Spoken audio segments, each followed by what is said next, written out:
तो चलो वोकैबुलरी से शुरू करते हैं। फर्स्ट वर्ड है Strang hold. Strang hold basically means किसी की गर्दन को टाइट से पकड़ना, उसे मारने के लिए, या फिर किसी को कंप्लीट कंट्रोल कर लेना किसी चीज का। सेकंड है strides. STRIDE is walking with long steps, मतलब कि जब कोई लंबे लंबे कदम लेके चलता है उसे कहते हैं STRIDE. Third is stagnant. Stagnant means basically inactive हो जाना, डल हो जाना, एक जगह पे बिल्कुल रुके रहना। Fourth is paving the way. Paving the way word नहीं है, ये ईडियम है जिसका मतलब होता है making things possible. For example आप एक चीज करते हो तो दूसरी चीज पॉसिबल हो सकती है। जैसे कि अपना रूम साफ कर लें तो पढ़ाई करना थोड़ा इजी हो जाता है। तो आप ऐसा कर सकते हो कि by cleaning up your room you actually pave the way to study better. Fourth is poised. Poise का मतलब having a composed and self assured manner, basically शांत रहने को पॉइज्ड कहते हैं। नेक्स्ट है कल्मिनेटिंग। कल्मिनेटिंग बेसिकली किसी की मतलब टॉप पे पहुंचना, बिल्कुल point of highest development.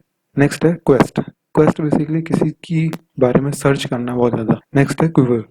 Quiver basically मतलब होता है शेक करना भी, और एक वो चीज भी होता है आपने देखा होगा, वो एरोज रखने के लिए होता है। उस टाइम पुराने जमाने में वॉरियर्स रखते थे अपना वो शोल्डर पे, उस उसको कहते हैं क्विवर। नेक्स्ट है इनकम्बेंट। इनकम्बेंट बेसिकली नेसेसरी या फिर कोई कोई भी चीज जो ऐसी रिस्पॉन्सिबिलिटी है जो करना ही करना है। नेक्स्ट है डोमिसाइल। डोमिसाइल बेसिकली कोई भी परमानेंट रेजिडेंट किसी बंदे का। सेकंड लास्ट है डेफरमेंट। डेफरमेंट बेसिकली डिले या फिर पोस्टपोन हो जाता है, वो उसे कहते हैं डेफरमेंट।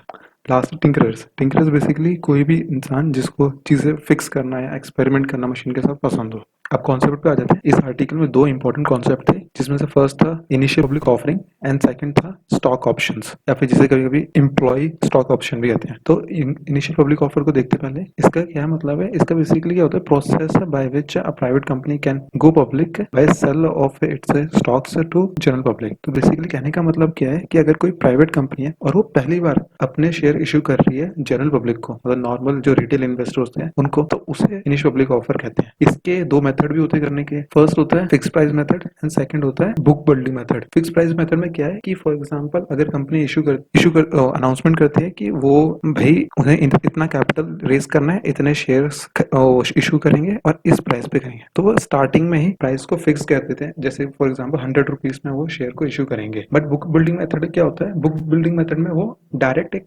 स्पेसिफिक प्राइस से नहीं करते, वो एक रेंज बताते हैं। जैसे कि फॉर एग्जांपल 100 से 200 के बीच में वो इशू करेंगे। पब्लिक को बोलते हैं वो लोग कि इस रेंज में बिड करो तुम लोग, मतलब कि तुम हमारी कंपनी का शेयर, एक शेयर कितने में खरीदना चाहोगे। तो लोग कोई 150 पे करेगा, कोई 170 में, 180 में, कोई ऐसे करेंगे। तो फिर at the end of the day क्या करते हैं वो लोग, वो सारी बिडिंग को कलेक्ट कर लेते हैं और जितने भी शेयर्स की डिमांड आती है उसको कंपेयर करते हैं कि वो एक्चुअल में कितने शेयर्स को इशू करने वाले हैं। तो फिर उस डिमांड और सप्लाई को बैलेंस करते हुए एक स्पेसिफिक प्राइस पे आते हैं और फिर उस पे इशू करते हैं। तो ये दोनों में ये मेथड है कि फर्स्ट में यही है कि स्पेसिफिक प्राइस स्टार्टिंग पता होता है, जबकि बुक बिल्डिंग में मेथड में नहीं पता होता। और इसके साथ एक और ही कॉन्सेप्ट आ जाता है एफपीओ का भी, जो कई कई पूछ लिया जाता है, जिससे इसका मतलब होता है कि फॉलो ऑन पब्लिक ऑफर। जिससे इसका मतलब है क्या कि ये भी सिमिलर ही होता है एक तरीके से आईपीओ के।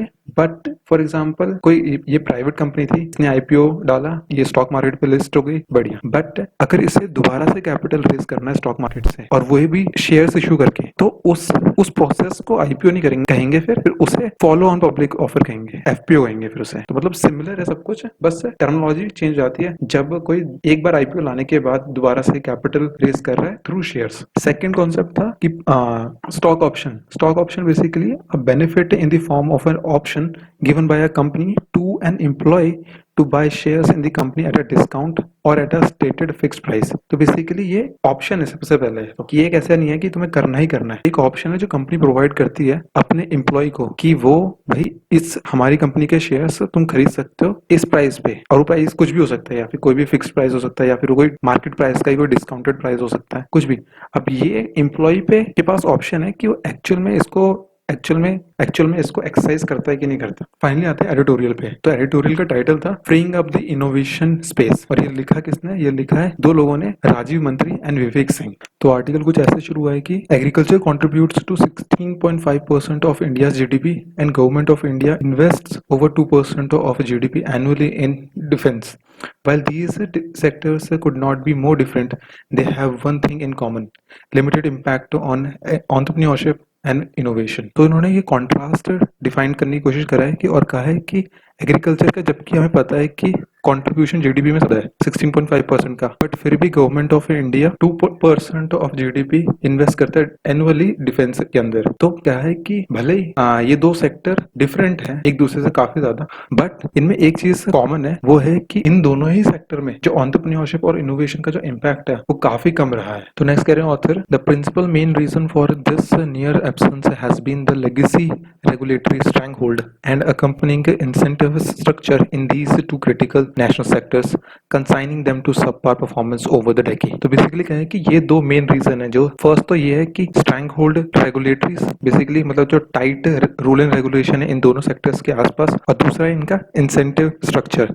तो ये दो रीजन है जिसकी वजह से पिछले कुछ सालों में इनका परफॉर्मेंस सब पार मतलब बिलो स्टैंडर्ड रहा है हमेशा। फिर कहा इन्होंने, since the green revolution India has made a great stride towards food security and food sufficiency, however agriculture productivity has been stagnate in India. तो कहा ग्रीन रेवोल्यूशन के बाद से भले ही हम ये देख रहे हैं कि फूड सिक्योरिटी में फूड सफिशिएंसी के मामले में हम काफी ज्यादा आगे पहुंच चुके हैं, पर अगर हम एग्रीकल्चर प्रोडक्टिविटी को देखें तो वो देखेंगे वो अभी तक ही स्टेबल ही एक तरीके से और इंक्रीज नहीं हुआ, स्टैग्नेट जो मैंने पहले बताया था। फिर नेक्स्ट का है, farmers have suffered due to market fragmentation, value capture by intermediaries and value chain insufficiencies. In defense, India has consistently ranked among the top arm importers। तो कहे कि ये मार्केट फ्रेगमेंटेशन का मतलब ये है कि जो जहाँ पे मतलब सेल करते हैं बेसिकली वो अपने जो हार्वेस्ट होता है उनको जहाँ सेल करते हैं वो बहुत ज्यादा सेग्रीगेटेड होती है, जिसकी वजह से उनको सेल करना मुश्किल हो जाता है। और सेकंड क्या है, वैल्यू कैप्चर बाय इंटरमीडिएटरीज, के बीच के जो मिडिल मैन है वो ही इनका ज्यादा प्रॉफिट खा जाते हैं, तो इस वजह से ये भी एक दिक्कत है। और लास्ट है वैल्यू चेन इनसफिशिएंसीज। तो बेसिकली वही है क्योंकि जो फार्मर से लेके एंड कंज्यूमर तक को पहुंचाने के बीच में ही बहुत ज्यादा दिक्कतें आ जाती है, जो ट्रांसिट, ट्रांसपोर्टेशन, लॉजिस्टिक्स, इन सब की वजह से बहुत ज्यादा अभी भी ये फुल्ली फॉर्म्ड सप्लाई चेन नहीं है और इनएफिशिएंट है। और क्या है इसके और अगर डिफेंस में भी देखें तो वहां पे भी कुछ ज्यादा ठीक नहीं है चीजें, अभी भी हम one of the top arm importers में है, और ये भी एक रीजन है कि हमारा जो डेफिसिट है इस वजह से भी इंक्रीज कर रहा है। नेक्स्ट कहते हैं, गवर्नमेंट ऑफ इंडिया आत्मनिर्भर भारत अभियान stimulus package addresses several long standing issues in those two key sectors, paving the way for new ventures to play a transformational roles। तो क्या है जो रिसेंटली अभी लॉन्च हुआ है आत्मनिर्भर भारत अभियान, इसके अंदर बहुत सारे की इश्यूज रेज करें और कुछ स्ट्रक्चरल रिफॉर्म्स लेके आए हैं जो इन दोनों सेक्टर्स के लिए एक ट्रांसफॉर्मेशनल साबित हो सकते। नेक्स्ट क्या है, the liberalization of agri trade ends the licence permit raj in agriculture, the creation of national market for agriculture will benefit both producers who will now receive a great share of the market price and consumers who will see a wider product range and better product quality thanks to increased in competition। तो उन्होंने वही, तो देखो यार उन्होंने वही बताया हुआ है कि जो अभी recently economic stimulus package launch हुआ था तो उन्होंने उसमें फाइनेंस मिनिस्टर ने एक दो बहुत ज़्यादा इम्पोर्टेंट एग्रीकल्चर के लिए अनाउंसमेंट की थी, जिसमें से फर्स्ट था कि जो इंटर स्टेट ट्रेड है उसको बैरियर फ्री कर दिया है और अब फार्मर्स जहाँ भी चाहे जिस भी स्टेट में चाहे वो अपना प्रोडक्ट बेच सकते हैं। तो बेसिकली उन्होंने लाइसेंस परमिट राज्य से फ्री कर दिया बिल्कुल। Liberalisation of agri trade ends the licence permit raj in agriculture. तो वही कहा है कि अब ये नेशनल लेवल पे मार्केट बन चुकी है जहाँ पे प्रोड्यूसर को, क्योंकि अब वो कहीं पे भी बेच सकता है, किसी भी जाके स्टेट में बेच सकता है, तो उसके लिए जो उसका मार्केट शेयर है वो बढ़ चुका है और जिसकी वजह से जो एंड में वो जिस प्राइस पे भी सेल करेगा उसका, क्योंकि बीच के मिडिल मैन खत्म हो गए ना, तो इस वजह से उनका जो एक्चुअल प्रॉफिट होगा वो ज्यादा होगा। और ये दोनों के लिए बेनिफिशियल है, प्रोड्यूसर्स के लिए भी, कंज्यूमर्स के लिए भी। क्योंकि कंज्यूमर्स के लिए, क्योंकि अब दूसरी स्टेट से भी एक स्टेट में आएंगे फार्मर्स बेचने के लिए, तो जो कंज्यूमर है उस पर्टिकुलर स्टेट का वो भी, उसको पास चॉइसेस ज्यादा होंगे, उसका प्रोडक्ट रेंज ज्यादा होंगे और वो जिस फार्मर्स की अच्छी क्वालिटी होगी वो वहां से खरीदेगा तो उसको भी क्वालिटी प्रोडक्ट मिलेगा। तो क्या है, thanks to increase in competition, क्योंकि ऑब्वियसली अब जब इंटर स्टेट ट्रेड होने लग जाएगा तो कंपटीशन अक्रॉस द स्टेट्स भी इंक्रीज हो जाएगा।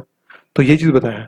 फिर नेक्स्ट बताया, combine these structural reforms with the competition driven incentive for technology deployment and digitalisation and Indian agriculture is poised for a major transformation. तो कहा है कि ये जो स्ट्रक्चरल रिफॉर्म्स लेके आए हैं अभी इन इकोनॉमिक पैकेज में, वो प्लस जो अभी डिजिटलाइजेशन तो चल रहा है, ये चीज इन दोनों को अगर कंबाइन करें तो एक्चुअल में अभी जो इंडियन एग्रीकल्चर है वो एक तरीके से स्ट्रॉन्ग पोजीशन पे एक मेजर ट्रांसफॉर्मेशनल लाने के लिए फ्यूचर में। नेक्स्ट का है in the defence sector corporatisation of ordnance factory boards increase in the automatic FDI limited to 74% and control on defense imports along with previously implemented sectoral reforms in administration, planning and procurement culminating with the creation of the chief of a defense staff post will give a major impetus to entrepreneurs।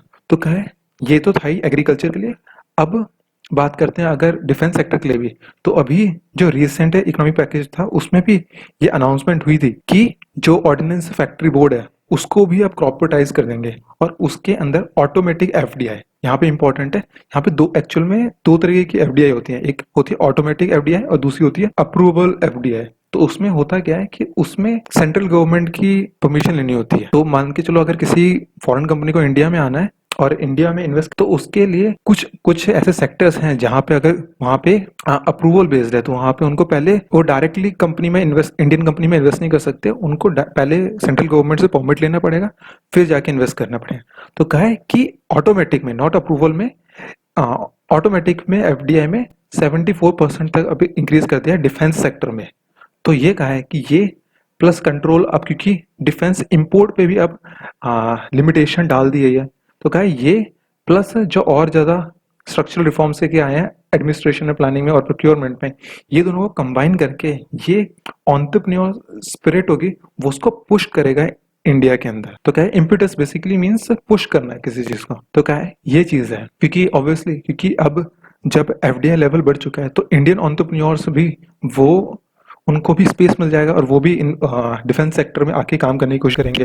फिर उन्होंने next कहा है the rise of drone robotics and artificial intelligence as well as cyber security threats stand to transform security. India's innovators now have the opportunity to be commercial partner of Government of India in the national quest for defense preparedness and self-reliance। तो वही चीज जो मैंने कहा, क्योंकि अभी देखो drones और रोबोटिक्स और आर्टिफिशियल इंटेलिजेंस तो हर जगह ही है, साइबर सिक्योरिटी थ्रेट्स, ये चीज पूरी सिक्योरिटी स्पेक्ट्रम को ट्रांसफॉर्म कर रहे हैं बेसिकली।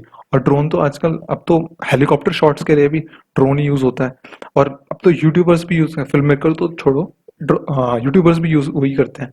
तो क्या है ये प्लस अब क्योंकि एफडीआई लेवल बढ़ा दिया है तो इंडियन इनोवेटर्स के लिए भी अपॉर्चुनिटी है कि वो एक तरीके से गवर्नमेंट के साथ कोलैब कर सकते हैं और नेशनल क्वेस्ट में पार्टिसिपेट कर सकते हैं, अपना योगदान दे सकते हैं एक तरीके से। फिर उन्होंने नेक्स्ट कहा है कि given its substantial base of engineering and technical talent, India has capacity to emerge as a defense technology powerhouse.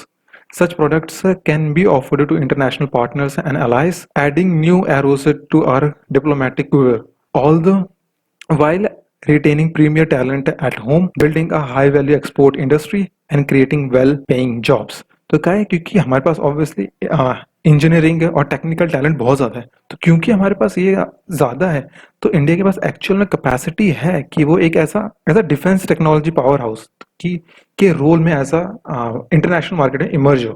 तो क्या है, such products can be offered, और ये कहा है कि सिर्फ और सिर्फ ऐसा नहीं कि हमें यूज़ करें उनको, हम एक तरीके से अपने जो इंटरनेशनल पार्टनर्स हैं और अलाइज हैं, अलाइज मतलब कि जो हमेशा जियो पॉलिटिक्स में इंडिया के साथ रहे हैं, उनको भी जो हम बनाएंगे प्रोडक्ट्स उनको भी एक तरीके से सप्लाई कर सकते हैं।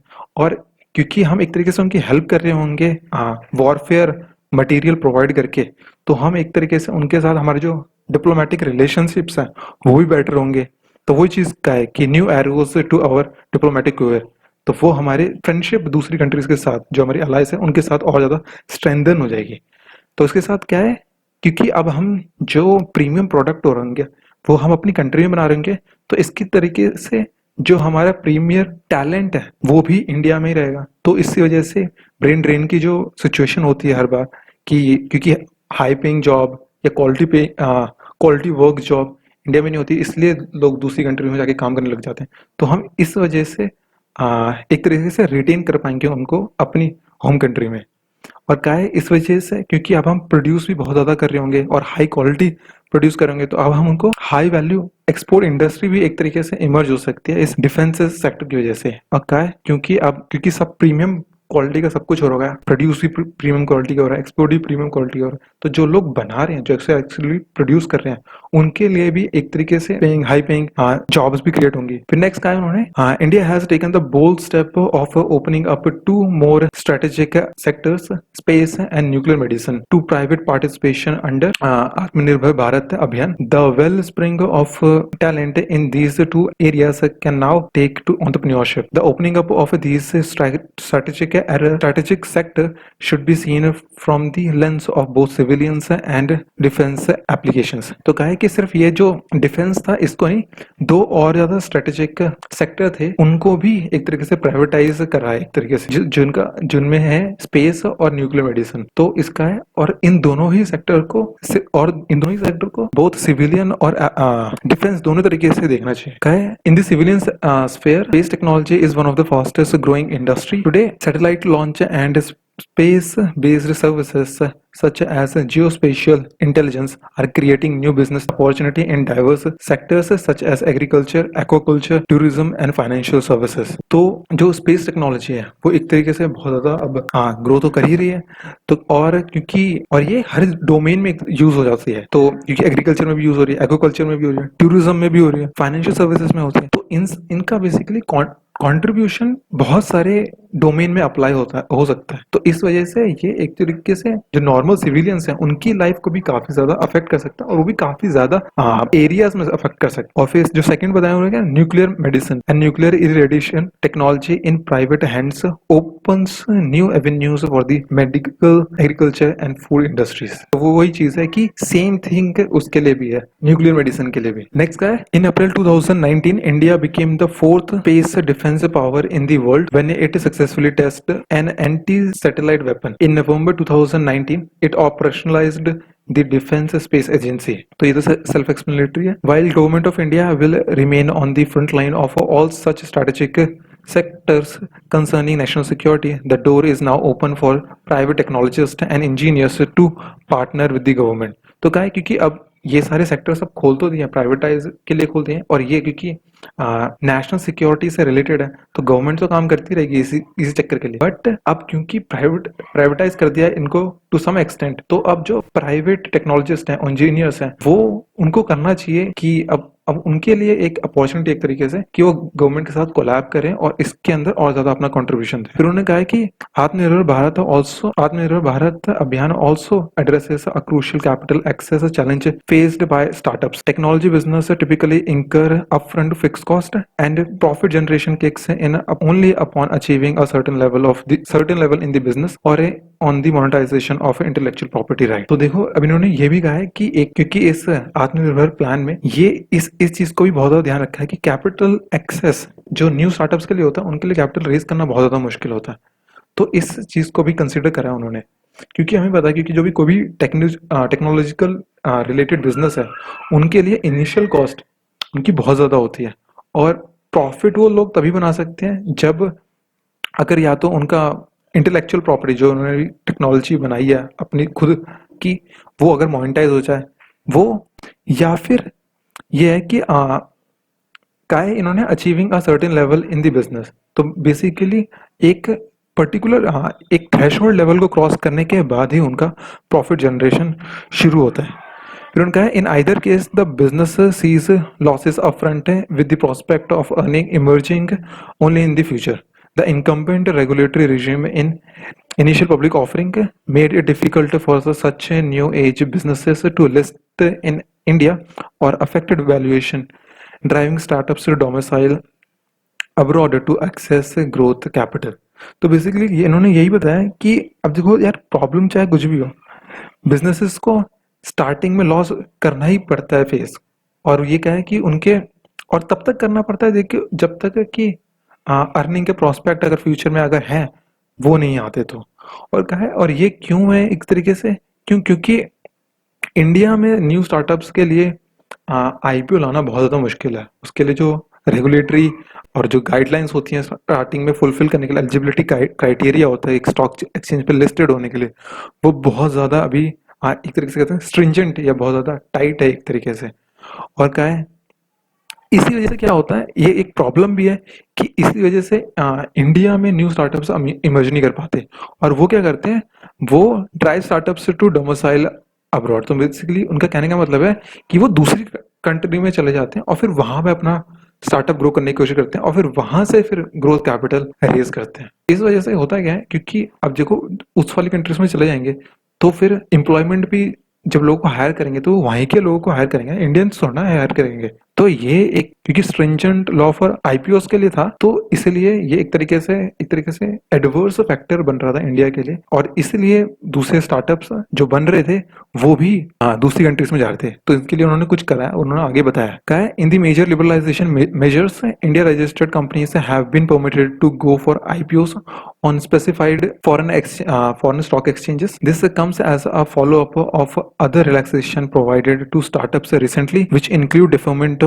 on tax payment of stock options by 3 years. हाँ, यही चीज है कि उन्होंने जब ये इकोनॉमिक पैकेज रिलीज हुआ था उसके लास्ट जो 5th ट्रांच थी, उन्होंने फाइनेंस मिनिस्टर ने लास्ट में एक और ये अनाउंसमेंट की थी कि जो भी इंडियन कंपनीज हैं, इंडियन रजिस्टर्ड कंपनीज हैं, वो जो बाहर के स्टॉक एक्सचेंज हैं, जो उन्होंने कुछ स्टॉक एक्सचेंज बताए हैं कि कौन से लिस्ट कर सकते हैं, कहा है वहां पे वो अपना आईपीओ लेके आ सकते हैं आराम से। तो ये कहा है कि दूसरे एक्सपर्ट्स भी ये बता रहे थे कि बहुत ज्यादा वाइटल और बहुत ज्यादा एक तरीके से ट्रांसफॉर्मेटिव मेजर है, क्योंकि ये बहुत ज्यादा इजी कर देगा न्यू स्टार्टअप्स के लिए to increase capital while working in India. तो ये एक तरीके से काफी ज्यादा बेनिफिशियल होगा in order to create more conducive environment for the new startups to thrive. तो वो चीज है कहे ये, प्लस इन्होंने 2020 के बजट में भी स्टार्टअप्स के बेटरमेंट के लिए एक और उन्होंने अनाउंसमेंट की थी कि deferment on tax payments for stock option. तो basically that is to be 5 years. कहा है कि अगर कोई कंपनी इश्यू करती है ईसॉप्स या एम्प्लॉय स्टॉक ऑप्शन अपने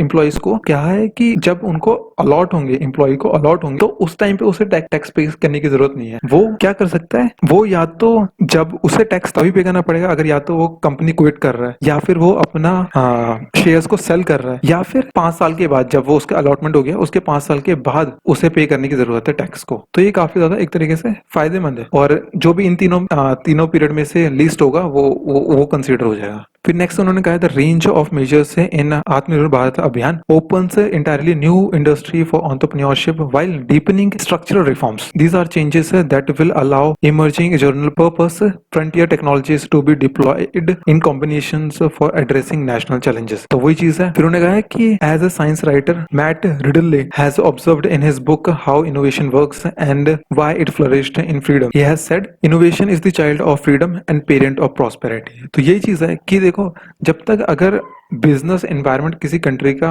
अगर ऐसा नहीं है कि कोई भी इनोवेशन थ्राइव करेगी, तो कोई क्यों ही एफर्ट करेगा कि न्यू इनोवेशन, न्यू प्रोडक्ट्स को लेके आने के लिए, जब उसे पता है कि उसका अगर मान के चलो कोई न्यू आइडिया लेके या किसी ने कुछ न्यू इन्वेंशन करी है, तो उसे पता है उसकी अगर इनोवेशन गवर्नमेंट ले लेगी या फिर कोई चोरी कर लेगा, अगर उसे श्योरिटी नहीं है कि उसे इंटेलेक्चुअल प्रॉपर्टी राइट मिलेगा उसकी इन्वेंशन के लिए, तो वो एक तरीके से डेट्रीमेंटल फैक्टर होगा ना उस इनोवेटर के लिए कि why would I innovate new more things. तो ये चीज है, इसलिए ये बाकी की डेवलप्ड कंट्रीज में ये चीज बहुत होता है कि right to intellectual property right वहां पे बहुत ज्यादा स्ट्रांग है। तो इसलिए तो आप देखोगे कि यार वहां पे इतने ज्यादा अच्छे अच्छे इन्वेंटर्स कैसे निकले, निकोलस टेस्ला और थॉमस एल्वा एडिसन, जिन्होंने पता नहीं कितने हजारों उनके नाम पे पेटेंट चल रहे हैं। तो इस वजह से कि अब ये एक गवर्नमेंट काम कर रही है कि ताकि उनकी जो इनोवेशन है उसकी एटलीस्ट उनको श्योरिटी मिले। तो क्या यही चीज है, और जब इनोवेशन होता है तो उसके साथ साथ बिजनेस भी बनते हैं, फिर उसके साथ फिर इकोनॉमी भी थ्राइव करती है, प्रॉस्पर होती है। तो वही चीज है। फिर उन्होंने लास्ट में कहा है कि enhancing economic freedom, creating new